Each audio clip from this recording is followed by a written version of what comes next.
in Ethiopia, the society or the cultural situation as we see is male biased, so that most of the time from the very beginning, from the background, we women are under influence or challenge from the society, from the colleague, from even the policies or everything. So that in everywhere women engaged with a lot of challenges. It's a stereotype that the female takes roles there, helping their mothers, and they are brought up through such culture. When the female students come to the universities, every culture of the university, organizational culture, becomes new for them. So we have to develop their confidence, and we have to bring up them to the culture. The female students most of the time score lower, so we have to fill that academic gap.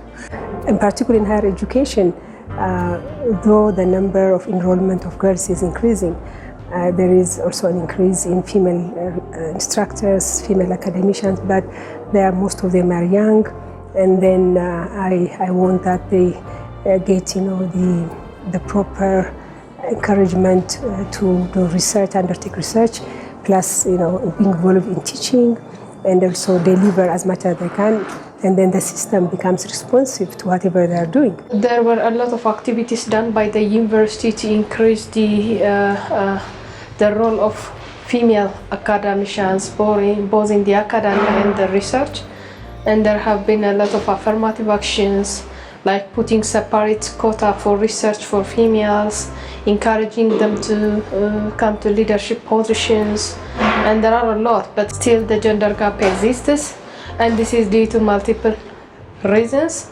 The first thing is there are multiple roles for female. So we are mothers, we have a family, we have a career, and we are in the leadership. So you can see the burden. I think the biggest challenge these days is that not having women-friendly environments in the higher education institutions. The working environment, the social environment, the networking, all these are not supporting for women just to use their potentials, to use their time effectively, and to be engaged in different activities. So that is really the first and the major challenge.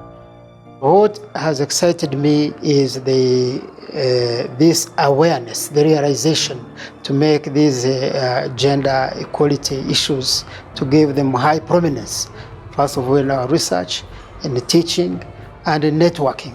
As we had also the private institutions will also be part of this forum and platform. We learn more experiences and more activities from the other people, and we also give them what we have. So for experience sharing, it's very, very much important.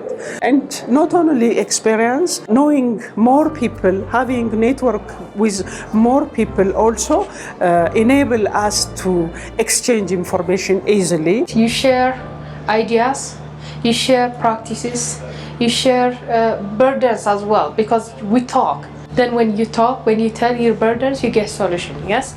We shouldn't give up. We shouldn't fight. We have to fight. We have to work hard as much as possible. And the others, the decision makers, the officials, they have to think that they have to create enabling environment for the females. Then we can go up and we can progress in our academic career.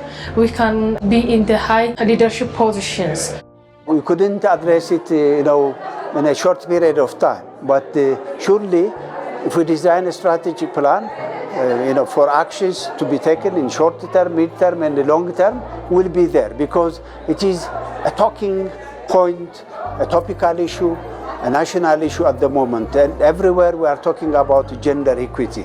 In the ministry, for example, in our parliament, in the cabinet, this equity is being addressed.